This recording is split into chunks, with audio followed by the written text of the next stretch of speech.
열왕기하 2장 9절부터 11절까지의 말씀입니다. 9절부터 11절까지의 말씀. 석절의 말씀을 함께 읽으시지요. 석절의 말씀을 함께 읽도록 하겠습니다. 석절 같이 봉독합니다. 시작. 건너매 엘리야가 엘리사에게 이르되 나를 내게서 데려감을 당하기 전에 구하라. 엘리사가 이르되 당신의 성령이 하시는 역사가 갑절이나 내게 있게 하소서 하는지라. 이르되 내가 어려운 일을 구하는도다.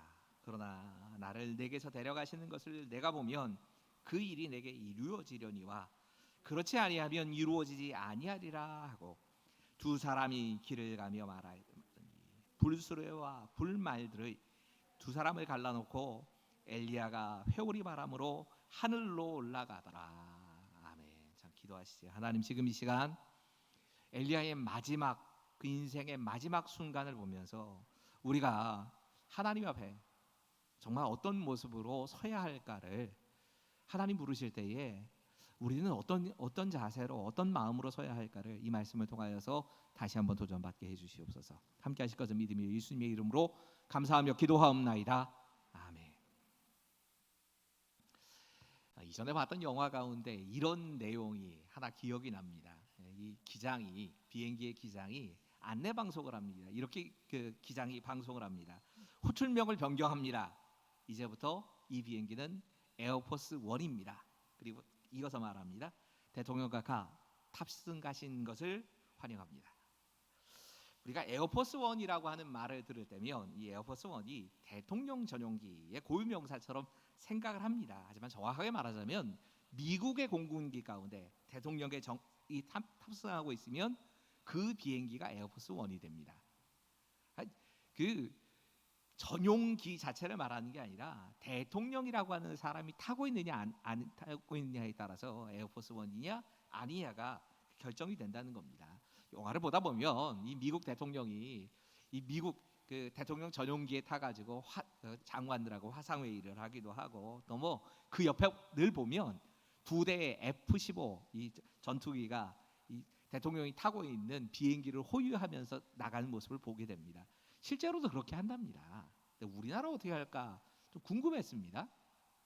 대통령 전용기를 미국에서 에어포스 1이라고 부르는 반면에 우리는 공군 1호기라고 부른답니다. 이 공군 1호기는 마침 올해 이 공군 1호기 대통령 전용기가 바뀌었더라고요. 보잉 7478이라고 하는 것으로 이 공군 1호기가 바뀌었는데 이걸 보통 코드 1이라고 부르기도 하고 공군 1호기 이런 식으로 부른다고 합니다. 공군 2호기도 있습니다. 이것도 보잉 747인데 이전에 쓰시던 그 대통령의 전용기가 공군 2호기가 돼서 쓴답니다. 근데 사실은 또 뭐 이 우리나라의 그 경제성이나 뭐 착륙하기에 쉬운 곳을 생각을 한다면 우리나라 대통령이 국내를 돌아다니면서 굳이 이 대통령 전용기를 탈 이유가 별로 없습니다. 그러니까 우리나라에서는 보통 헬기로 움직인답니다. 그러면 이렇게 사용되어지는 헬기의 이름을 공군 1호 헬기라고 부른답니다. 그러니까 대통령이 타고 있다는 걸 상징적으로 보여주는 그런 겁니다. 참 희한한 것이 대통령이 다른 나라에 순방할 때는 항상 1호기를 탄답니다.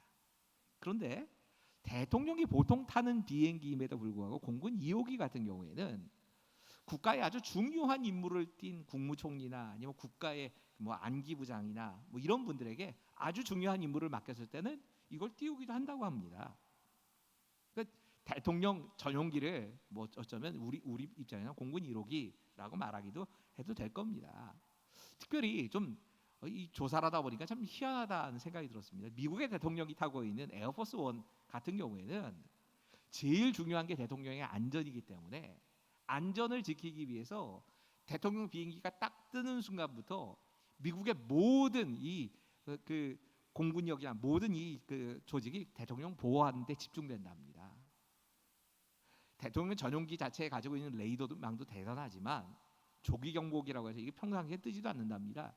조기 경보기를 통해서 다 이 다른 곳에 어떤 그 사태가 벌어지는가 감시를 하고 전략적으로 그 위성들이 다 그 돌아다니면서 혹시 미사일 발사되는 거 없는지 대통령 비행기 근처로 이상한 비행 물체가 날아오는 거 없는지 이거 다 체크를 한답니다. 이 비행기 하나를 뜬 후에도 정말 대단하던데요. 이 비행기가 하늘 위에서 공중 급유를 하기 때문에 어지간해서는 떨어지지 않을 수도 있답니다. 핵폭탄이 터져도 그 위에서 안전할 수 있게끔 그렇게 설비가 되어 있다 하는 글을 봤습니다. 오늘 본문을 읽으면서 오늘 본문에 이 공군 1호기 에어포스 원 대통령 전용기와 같은 장면이 나온다는 생각이 자꾸 이 본문을 읽을 때마다 생각이 나는 겁니다. 오늘 본문은 어찌 생각하면 엘리야의 마지막을 보여줍니다. 엘리야의 마지막이 좀 특이하다는 거 아시지요? 지난 시간에 우리가 아합의 마지막 모습, 아합의 죽음과 또 아하시아의 죽음의 모습과는 너무 달랐습니다. 죽음을 보지 않고 하나님께서 데려가신 이 구약 성경 단 두 사람, 엘리야와 에녹입니다. 아니 따지고 보면 예수님조차 부활하시기 전에 죽음을 맛보셨기 때문에 죽음을 아예 보지 않고 천국으로 하나님이 데려가신 사람은 엘리야와 에녹 두 사람밖에 없습니다. 너무나 특별한 방법으로 하나님께서 그를 데려가시는 겁니다. 이 데려가시는 모습이 좀 특이합니다. 이 엘리야의 마지막을 보여주는 장면이 11절입니다. 11절을 다시 한번 읽겠습니다. 시작. 두 사람이 길을 가며 말하더니 불수레와 불말들이 두 사람을 갈라놓고 엘리야가 회오리 바람으로 하늘로 올라가더라. 이 진짜 생각해봐야 되는 게 이 불수레와 불말 그리고 회리바람 이것이 뭘 보여주는가 하는 것을 생각해 보셔야 합니다. 여러분 불수레와 불말이 성경의 다른 본문에 어떻게 쓰이느냐? 이건 하나님이 그 가운데 함께 하신다는 상징입니다. 또 하나는 전쟁과 같은 그 상황에서 하나님이 불수레와 불말을 타고 임재하신다. 이렇게 표현이 계속 나옵니다. 이거 오해하지 않으셔야 합니다. 우리 수준에 맞춰서 하나님이 그렇게 말씀하신 겁니다. 하나님께서 무슨 불수레나 불말을 타야지만 이 땅에 오실 수 있는 것도 아니고 그런 방법이 뭐 하나님의 진짜 하나님이 오시는 그 모습을 상징적으로 보여주시는 것이지 우리가 정말 이해하기 쉽게 그렇게 표현을 하시는 것이지 상징입니다. 근데 이게 뭘 상징하느냐? 두 가지 상징하더라는 겁니다. 하나님이 함께 하신다. 또 하나 하나님께서 지금 불수레와 불말을 통해서 특별하게 딱 우리 수준에 맞게 설명을 하자면 하나님께서 대통령 전용기를 보내신 겁니다. 그리고 하늘로 옮겨버리신 겁니다. 오늘 그 설교 어차피 엘리야에 대한 설교의 마지막이 될 것 같은데 엘리야에 대한 설교의 마지막을 준비하면서 이 두 권의 책은 엘리야와 관련된 이 두 권의 책은 꼭 한번 구할 수만 있으시면 읽어보시라고 권하고 싶은 책들이 있었습니다. 오늘 설교도 이 책들에 많이 도움을 받았습니다. 그 하나는 내수동교에 섬기시는 박지웅 목사님의 엘리야는 길을 안다라고 한 책입니다. 이게 정말 몇 차례 소개를 드렸지만 읽을수록 참 좋은 책이다 하는 생각이 들었습니다. 이 신학자들, 성경학자들이 쓴 엘리야의 생애들이 많이 있는데 그 가운데서도 이 책은 정말 우리가 읽기도 쉽고 이해하기 편하게 그렇게 정말 좋은 설교로 쓰셨더라고요. 이거 한번 꼭 읽어보시라고 권하고 싶습니다. 또 한 권은 지금은 그 남서울 평촌교회를 목회하시지 않지만 남서울 평촌교회를 담임하셨던 김태권 목사님의 850대 1이라고 하는 책입니다. 잘 구하실 수 있는지 모르겠어요. 규장에서 지금 절판된 것 같기도 하고. 근데 저는 너무 인상적으로 읽었던 책이었는데 이번에도 다시 읽으면서 또 도전이 됐습니다. 정말 좋은 책입니다. 오늘 이 엘리야의 마지막 부분을 우리 함께 보면서 하나님께서 이 엘리야의 마지막을 통해서 우리에게 전하려고 하시는 메시지가 무엇인가 여기에 좀 초점을 맞춰보려고 합니다. 첫 번째입니다. 같이 읽겠습니다. 시작. 하나님은 우리가 이 땅에서 하나님을 위해 수고하고 헌신한 모든 것을 기억하고 계십니다. 여러분 엘리야의 인생을 한번 쭉 더듬어 보십시오. 오늘이 마지막이니까 그 엘리야의 인생이 어땠을까? 수고, 고생, 헌신 딱 이 말밖에 나오질 않습니다. 엘리야는 자신이 스스로 생각하기에 모든 사람들이 바알에게 무릎 꿇었지만 자기 혼자서 마치 미친 사람처럼 나는 하나님 편이야, 하나님의 사람이야 라고 하는 것을 드러내면서 그냥 싸움을 계속 싸운 사람이었습니다. 이게 얼마나 쉽지 않은 일이었는지 모릅니다. 어떤 때는 하나님께 눈물로 호소하면서 기도하지요. 하나님, 사람들이 날 죽이려고 합니다. 나도 못 견디겠습니다. 나 혼자 남았습니다. 내가 스스로 죽지는 못하겠으니까, 자살은 못하니까 하나님 차라리 내 생명을 거둬가십시오. 여러분, 로뎀나무 아래에서의 기도는 그겁니다. 그만큼 엘리야가 힘이 들었던 겁니다. 외로웠던 겁니다. 무수한 오해를 받기도 하고 위협을 계속 받습니다. 그의 인생의 한 부분은 그냥 도망자의 신세로 어떻게 해서든지 목숨을 부지해야 될 그 사람으로 몇 년간을 살아야 하는 겁니다. 악한 권력을 가지고 있는 왕과 왕비가 그를 죽이기 위해서 계속해서 사람을 보냅니다. 여러분, 어쩌면 그의 목숨을 건 전쟁에, 믿음의 싸움에 절정에 해당되는 게 바알과 아세라 선지자와 혼자서 싸운 850대 1이라고 하는 그 전투였을 겁니다. 갈멜산 위에서의 그 전투. 그 전투가 그냥 그의 인생을 상징하는 겁니다. 진짜 죽음만큼 괴로운 외로움이었고, 정말 죽기를 정해야 했을 만큼 그는 그의 인생의 수고를 다 하면서 인생을 보낸 겁니다. 그런데 이제 인생의 마지막 순간이 왔습니다. 마지막 순간에 하나님께서 불말과 불병거를 보내주시고, 이게 하나님이 함께 하신다는 상징이고, 하나님이 정말 하나님이 타시는, 사람들이 보기엔 그렇게 보여있던 불말과 불병거, 회리바람을 통해서 죽음을 보지 않고 천국으로 데려가시는 겁니다. 이 말이 우리에겐 잘 상상이 안 갑니다. 그런데 이 왕이 타는 말과 수레, 이 병거에 대한 이야기가 사실 의외로 성경 곳곳에 몇 번 있습니다. 처음 우리가 기억할 만한 이야기는 요셉을 국무총리로 세울 때 당시 통치자였던 바로가 요셉을 높여주기 위해서 왕이 타는 버금수레, 이건 대통령 전용기 한 2호기쯤 된다고 생각하시면 됩니다. 그것에 태우고 사람들 앞에 이 요셉을 보내게 합니다. 대단히 큰 영광이었던 겁니다. 실감 잘 안 나시지요? 여러분, 페르시아의 시대에 이 성경에 또 하나 나오는 장면입니다. 아하수에로라고 하는 왕이 다스리던 때에 아하수에로 왕에게, 이 당시에는 2인자입니다. 국정을 수행하는 2인자인 하만이라고 하는 사람이 등장합니다. 이 사람이 결국은 이 유대인들을 다 죽이려고 하는 그 음모를 꾸미지만, 장면 하나는 좀 생각해 보셔야 합니다. 아하수에로 왕이 이 사람 조용히 부릅니다. 하만을 불러가지고, 내가 정말 이 사람은 높여주고 싶다. 이 사람을 사람들 앞에서 다 존귀하게 여기도록 이렇게 높여주고 싶은 사람이 있는데 이 사람을 어떻게 대우하면 좋을까? 그러니까 하만이 김칫국을 먹습니다. 그게 누구겠냐? 나지. 자기라고 생각해서 자기가 왕에게 구할 수 있는 최고의 것이라고 하는 걸 이렇게 구합니다. 그렇게 높여주고 싶은 사람이 있으면 그 사람에게 왕이 타는 수레와 왕이 타는 말에 그를 태우시고, 그리고 백성들 모두가 있는 볼 수 있게 카퍼레이드하게 해주십시오. 여러분, 국정 운영을 담당하는, 사실상 2인자라고 하지만 나라를 쥐락펴락하는 사람이 하만이었는데, 그 하만에게도 왕의 수레에 한번 타보고 왕이 타는 그 말에 한번 타보는 게 소원이었을 만큼 엄청난 영광이었던 겁니다.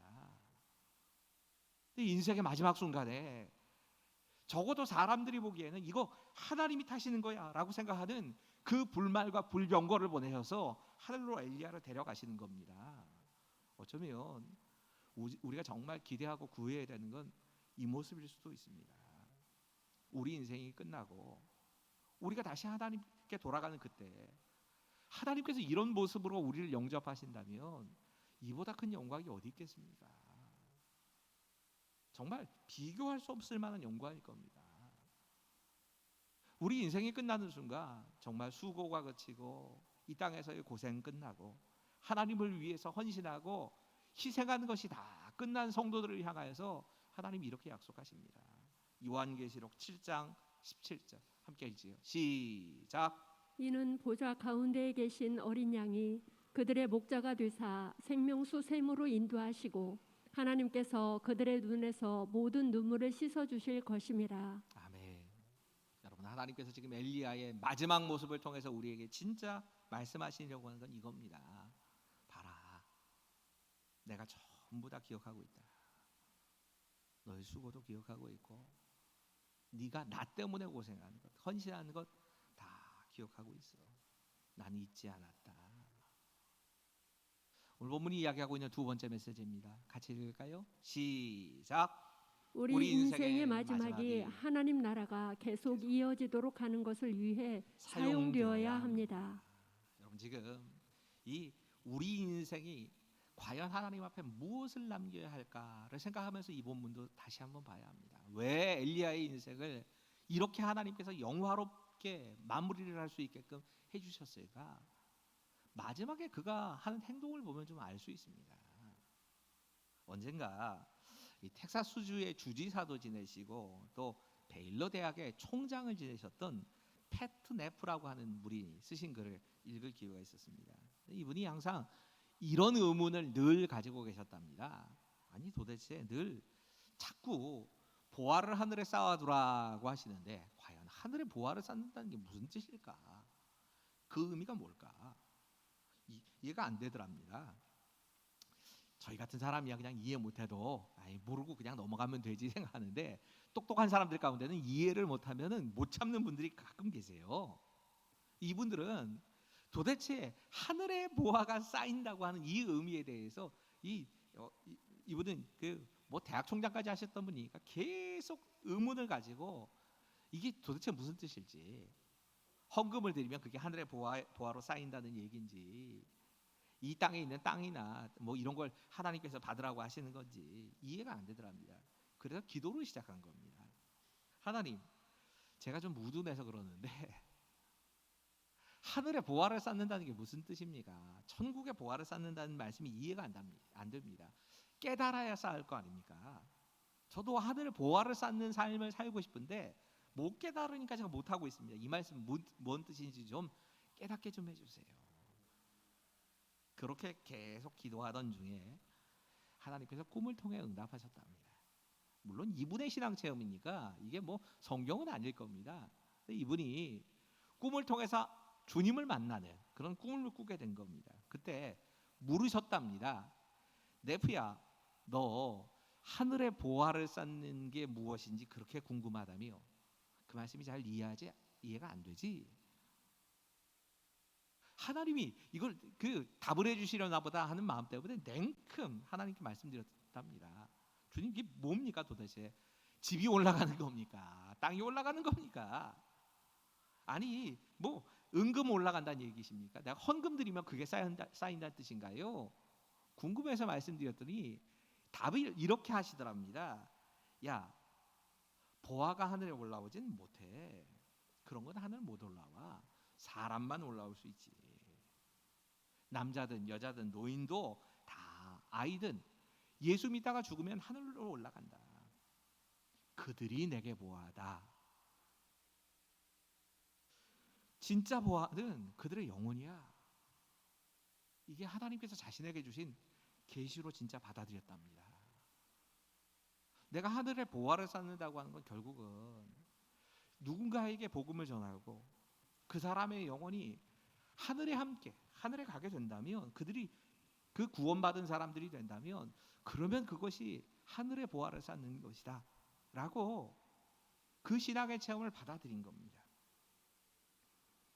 그가 이 깨달음이 있은 이후에 나머지의 인생을 그냥 복음을 전하는 복음 전도자로 모든 삶을 다 마치게 됐답니다. 그가 죽는 날 그의 묘비 앞에 정말 많은 사람들이 찾아와서 그의 죽음의 자리를 함께하기 위해서 찾아왔더랍니다.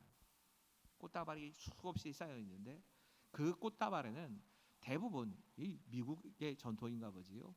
당신에게 이런 게 고마웠습니다 라고 하는 쪽지들이 하나씩 붙어 있는데, 쪽지의 대부분의 내용은 이거였답니다. 나의 영혼의 스승, 나의 영혼을 구원으로 인도해 주신 교수님. 그리고 글은 늘 시작되더랍니다.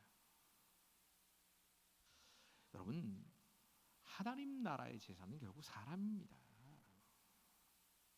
우리가 인생에서 가장 값어치 있는 일에 집중해야 한다면 재물이 아니라 사람을 세우는 일이 우리가 해야 될 일이 되는 겁니다.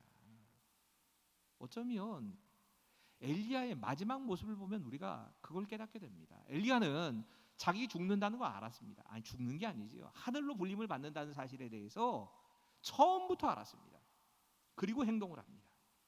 여러분, 사람이 내 인생의 마지막이 언제쯤 된다라는 사실을 알고 행동하는 건 다릅니다.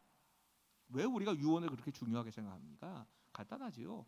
그 사람의 인생에 제일 값어치 있다 생각하는 걸 메시지로 남기는 겁니다. 엘리야의 마지막 행동도 마찬가지입니다. 엘리야가 엘리사와 함께 몇몇 장소를 방문합니다. 이 장소 가만히 보시면 길갈에서 베델로, 베델에서 여리고, 여리고에서 요단강으로 갑니다. 언젠가 이 부분이 묵상이 돼가지고 우리가 우리의 다음 세대에게 무엇을 남기기를 원하시나 하는 그런 설교를 했던 기억이 납니다. 이 장소 자체가 가지고 있는 의미가 분명히 있습니다.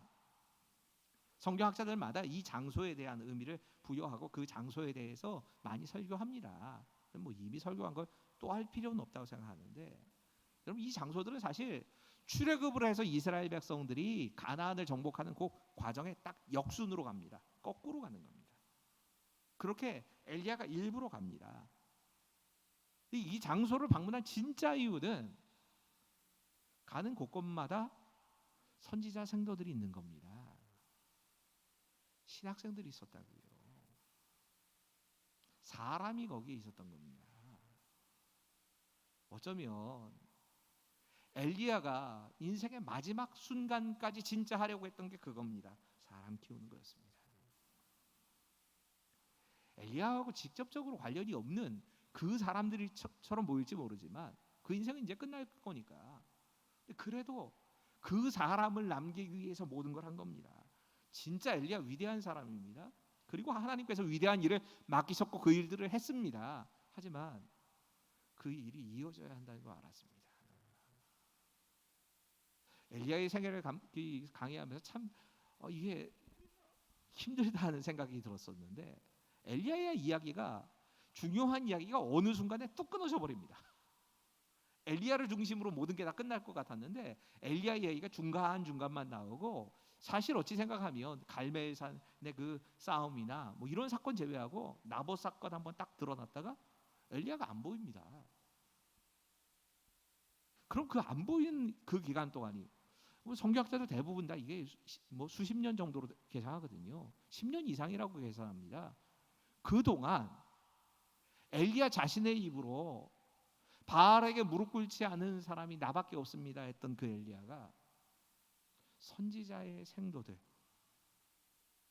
그들을 만나고 있는 겁니다. 역사상으로 보이는 특별한 사건은 없는데 그 기간 동안에 엘리야는 여기에 집중했던 겁니다. 여러분, 우리 믿음 가지는 것 그것으로 끝 아닙니다. 정말 하나님 앞에서 우리가 값어치 있는, 하나님께서 인정해 주시기를 원하시는 그런 인생이 되길 정말 원한다면 우리가 해야 될 건 우리에 이어서도 믿음의 바톤을 이어받아서 계속 이어 달리기를 해야 될 그 사람들을 키우는 일을 해야 합니다. 어쩌면 지금 계속 이 부분에 대한 이야기를 제가 10년 가까이를 똑같이 해왔다면 내년부터 시작할 겁니다. 실제로 할 수 있는 것들을, 아니 작게지만 계속 해왔지만 이제는 체계적으로 그 일들을 하려고 합니다. 여러분, 그 일에 헌신하는 일이 하나님 보시기에 가장 귀한 일이었던 겁니다. 이게 하나님께 인정받는 길이었습니다. 세 번째 메시지입니다. 같이 읽지요. 시작. 지금 우리가 구해야 할 것은 하나님의 영입니다. 여러분, 9절은 이 엘리야의 뒤를 이어서 선지자의 역할을 감당해야 되고 그 사역을 다 감당해야 될 엘리사에게 엘리야가 질문하는 이야기입니다. 같이 한번 읽어볼까요? 9절 시작. 건너매 엘리야가 엘리사에게 이르되 나를 내게서 데려감을 당하기 전에 내가 네게 어떻게 할지를 구하라. 엘리사가 이르되 당신의 성령이 하시는 역사가 갑절이나 내게 있게 하소서 하는지라. 아멘. 여러분, 이 말씀 잘 보십시오. 엘리야는 분명히 자기가 하나님께 들림을 받는다는 걸 알았습니다. 하나님께서 데려가신다고 하는 걸 이미 알고 있던 겁니다. 이제 그 끝이 가까이 왔다는 걸 알았습니다. 그리고 엘리사에게 묻는 겁니다. 이제는 엘리사의 입장에서 한번 생각해 보셔야 합니다. 엘리야를 통해서 하신 말씀은 어쩌면 하나님께서 우리에게 하신 말씀일 수도 있습니다. 내가 너에게 하나 해줄 텐데 뭐 해주면 좋을까? 라고 물으시는 겁니다. 그러면 엘리사의 입장에서 제일 중요하게 생각하는 걸 달라고 그래야죠. 진짜 필요한 게 너 뭔데? 그거 하나는 줄게. 여러분 뭘 구하고 싶으십니까? 지금 엘리사가 구하고 있는 건 딱 하나 이겁니다. 영감을 갑절로 주십시오. 당신에게서 성령께서 하시는 일이 있는데 그 역사가 내게도 있는 갑절이 있기를 원합니다. 이거 오해 많으십니다.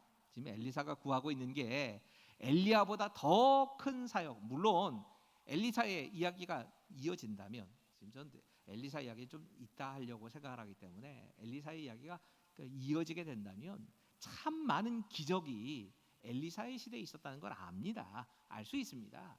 하지만 그게 초점은 아닙니다. 엘리사의 그런 이야기, 그걸 지금 엘리사가 구한 거 아닙니다.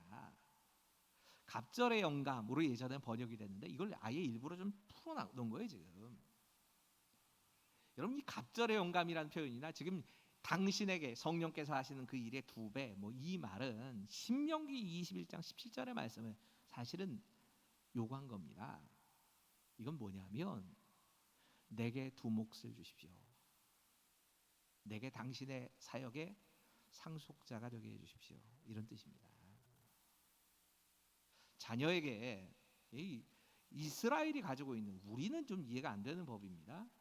자녀들에게 재산을 나눌 때에 항상 그 부모는 자녀의 수만큼 재산을 나누거나 무언가를 물려주질 않습니다. 아들이 셋이고 세 자녀가 있다.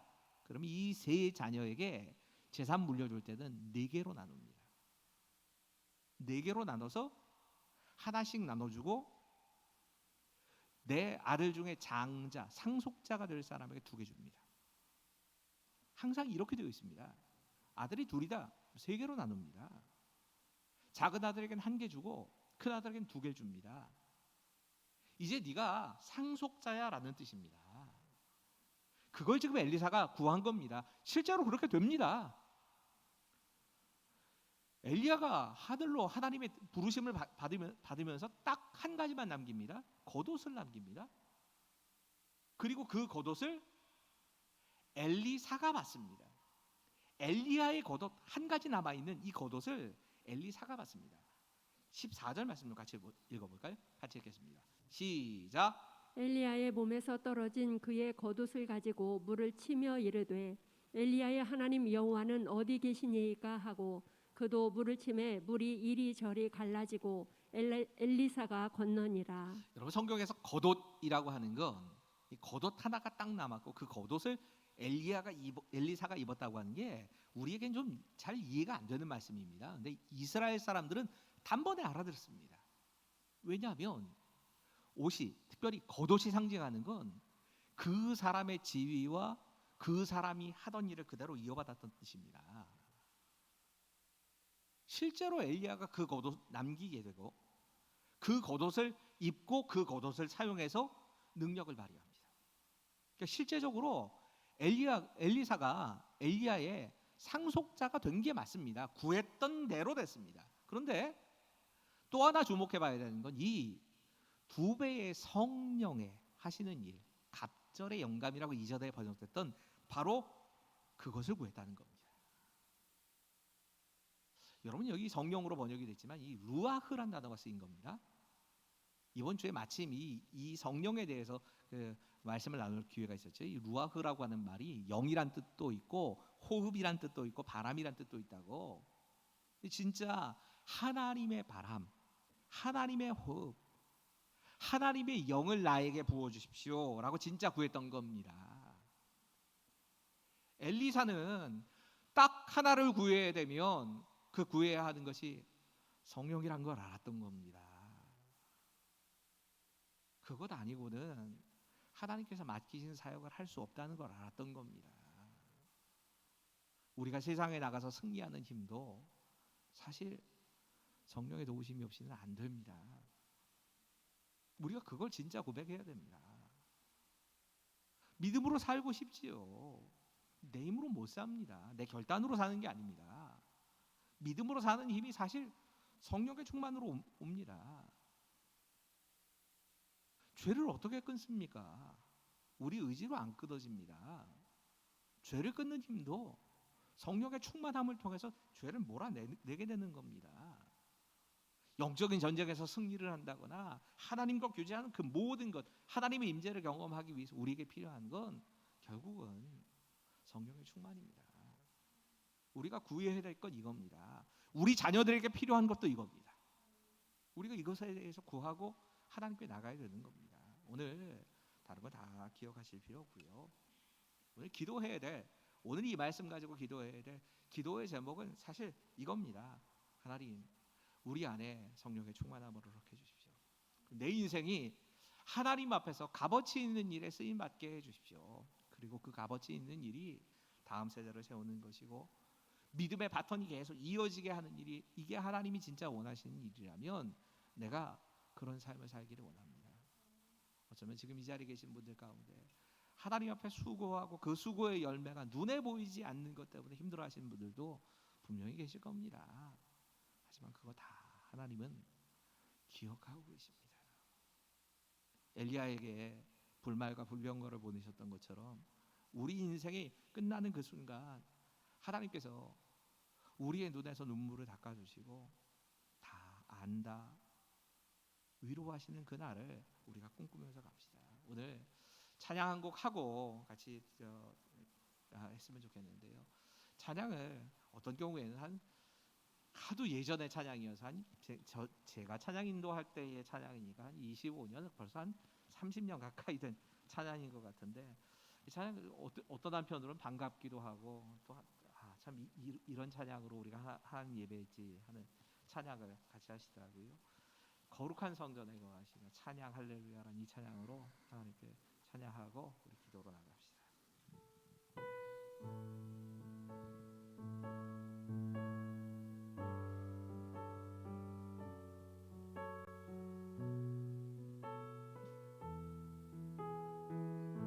가사 생각하면서 찬양해 보세요. 거룩한 성전에 거하시며 하늘 보좌에 계신 주, 주가 베푸신 모든 사랑, 우리 찬양을 주님께, 오 아름다운 주의 영광, 승리의 함성 들리네. 주님 당하신 어린 양께 우리 큰 소리 외치며 찬양 할렐루야 할렐루야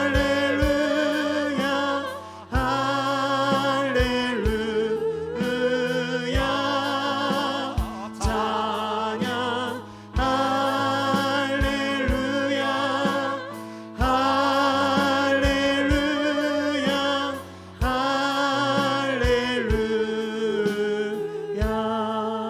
거룩한 성전에 계신 주, 거룩한 성전에 계신 주, 우리 주님 앞에 서서 우리 주님 앞에 서서 이전의 성도들과 함께 이전의 성도들과 함께 보좌 앞에 엎드려 주 보좌 앞에 엎드려 찬양 할렐루야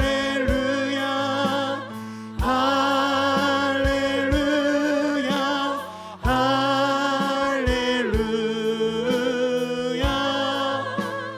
찬양 할렐루야 할렐루야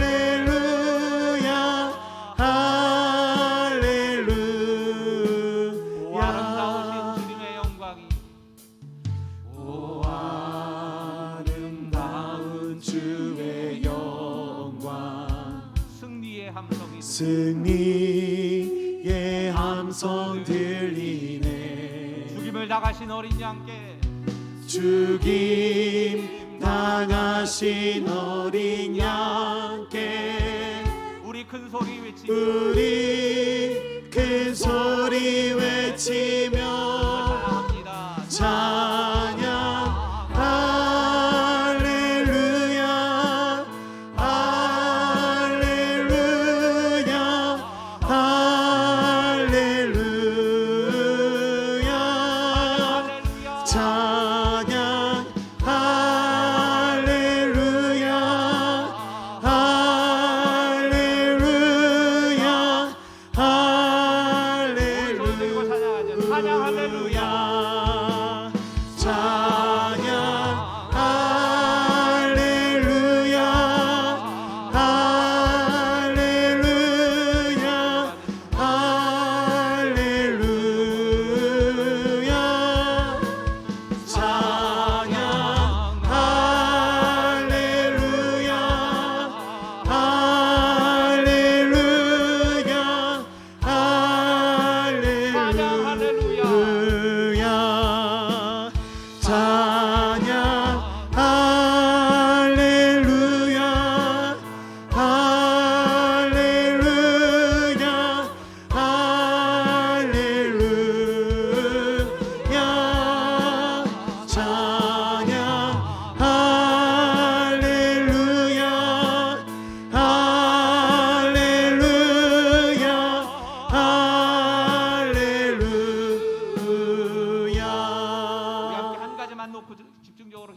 이렇게 기도하겠습니다. 하나님, 우리의 삶이 하나님께서 값어치 있게 생각하시는 일에 집중되는 그런 인생이 되게 해주십시오. 하나님, 믿음의 바톤을 나에게서 끝나지 않게 하시고 믿음의 이어달리기가 계속 되는 일을, 그 일을 위해서 엘리야가 마지막 인생을 그곳에 불태웠다면 우리에게도 이것이 정말 귀한 일이라고 하는 것을 깨닫게 하시고 우리 주님 부르실 때에 부끄럽지 않은 모습으로 서기 위해서 하나님, 우리의 다음 세대를 믿음으로 세우는 일, 이 일에 집중할 수 있도록 도와주십시오. 하나님 정말 원하시는 건 결과가 아닙니다. 우리가 어떤 모습으로 하나님 앞에 나아가서 어떤 마음의 동기와 어떤 생각을 가지고 하나님 앞에 헌신하는가, 하나님 그 수고를 보실 겁니다. 우리의 눈물을 보실 겁니다. 우리 함께 그걸 위해 기도하시고요. 그 일을 위해서 헌신하는 분들이 우리에게도 지금도 헌신하는 분들, 교회학교 교사들을 위해서, 우리 교육자들을 위해서 우리 함께 좀 중보기도 하면서 함께 기도하도록 하겠습니다. 우리 함께 소리를 내어서 기도하겠습니다. 함께 기도하시죠. 찬양